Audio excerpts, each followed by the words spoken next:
Hi everybody, welcome back to my channel. My name is Emily and I am a third year foundation based student, and today we are going to be talking all about language lessons, and I am so excited because language lessons are of one of my favorite lessons amongst life skills and other things to teach. So let's just get right into it. I'm going to talk about all the language lessons that I did in practical, and that was 4 in grade 1 in total and 2 in grade 2.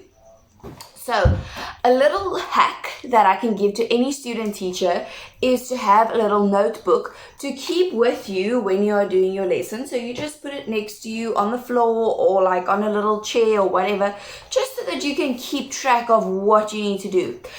I would not typically recommend this, and of course it will be different when you are actually in the classroom. The only reason you do this right now is because there's a certain way, a certain format that a lesson plan has to be.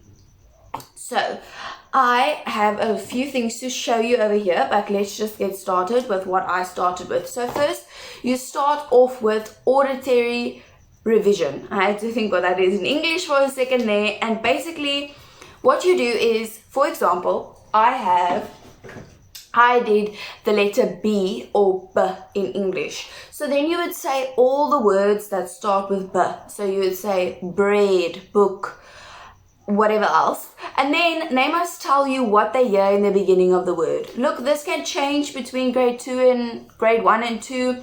Grade 2 will be a lot more complex than that, but grade 1 and even grade R, you will do beginning sounds, middle sounds, and end sounds. So I did beginning sounds because it was still in term 1, so it was almost like a recap. I did B and D because those often get confused. You have your visual chart, which you have a big letter B. Well, it's not a capital letter, it's just big. A lowercase letter B and one word that starts with B, for instance, book, underneath it. And then you ask them, well, what letter do you see at the beginning of this word? What letter do you see on the board, for example? And then we move on and we do visual discrimination. Now I have something to show you. It still actually has the markings on it. I really need to wipe this off. This is just whiteboard marker. It's laminated. It's an A3. Very important that it's A3. You want the whole class to be able to see it. So I have letter B all down. It is B, right? Yes, it is. Letter B in the, so basically this is a table. You have 2 columns. The one column is just letter B. And then in this column, you just see the first row is just letters. Then you move on to words, and then we have a sentence. And what you ask the learners to do is then identify all the letter B's in each row, and you ask them what the other letters are as well. It's a really good revision activity. It's very important that when you are doing a language lesson that you are continuously doing revision without the learners even realizing that you are doing revision. Next, we have verbal forming.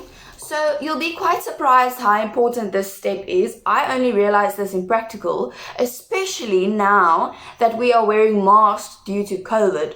So what you want to do is, I just took off my mask. Well, most of the time when I was teaching, I was at least 2 meters away from the desks. So I had my mask on my chin, and then obviously when I went around or went to see anyone or whatever, I would put it back up. But for while I was talking and presenting to the learners, I would just take it off. And then you show them, you ask them, how does my mouth look? How does it move when I say the letter B, B, B, like that? So they need to explain to you. And then you can ask learners, okay, can you stand up, take off your mask and show me how you say it? You'll be surprised because what they hear and what they see actually plays a very, very big role. Then we have our robot letter or our tactile letter, which is almost in one. And what you want to do is you want to start off with the robot letter. So if you don't know what a robot letter is, it's basically a big A4 letter that they can use their hand to trace. And you have a green sticker and a red sticker to indicate where you start and where you finish. And what you want them to do is you want to ask them to start by doing it in the air with their finger and just show how to do it. They can even use their whole hand. They need to use the whole movement of their body. You're doing it very big. Then we move on to the tactile version of that, which you can do normally when we are not in COVID restrictions and all of that, you can ask them to draw it on their friend's back. But because we are in COVID, I decided we are just going to do it on their books, and they did it on their desks as well, because those are two different textures, so that they can feel and then they remember. For the last activity we did, I had pictures of words. I had pictures of, say now, a book, a bed, a bread. And then I had other pictures that didn't start with the letter B. And what I did is I put them on the board, and then I asked the learners which pictures start with the letter B. So then they would tell me bread, and then they would sound it out, and we would read it together. We would break up the word together, and then I would circle it. Ideally, you would want to have the learners circle it, but unfortunately, because of COVID, it really messed with things. Then, lastly, actually, we have our worksheet. So you're probably looking at this and wondering how on earth are the learners supposed to do this. Very important is that you have an A3 version, a laminated A3 version of the worksheet. I had this worksheet done in color, but the worksheets that I gave the learners had to be in black and white because I used the school's copier. Here, I don't know if you can see, they had to write their name, and then we made sure that you write for grade 1. For grade 2, this will be different. They'll be able to write March 2021. This is in Afrikaans, that's why it looks so funny. And then all they had to do was write in the number. Very important. Then I just had a little ladybug that said that they must do their best, basically. And then the activity was that they must circle all the pictures that start with the letter B, and then the bottom one is a little bit challenging because there are capital letters as well. They had to circle the physical letter B in this little reading piece. So what we did was we read it together. Every time I read the letter B or they heard the letter B, they would clap. That's a great activity, and it's so much fun. So I highly recommend it. It was really a fun lesson, and I really enjoyed it.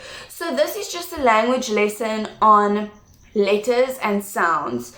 I also did a language lesson on listening and speaking, and I did a guided reading lesson. I will explain those in the next few videos, but look out because the next video should be about maths if my scheduling happens the way that I wanted to. But if not, all of these lessons are really fun to do. So that's it for today. Don't forget to like and subscribe, and send this to your best student teacher friend, if that makes sense. And I'll see you all in the next video. Bye!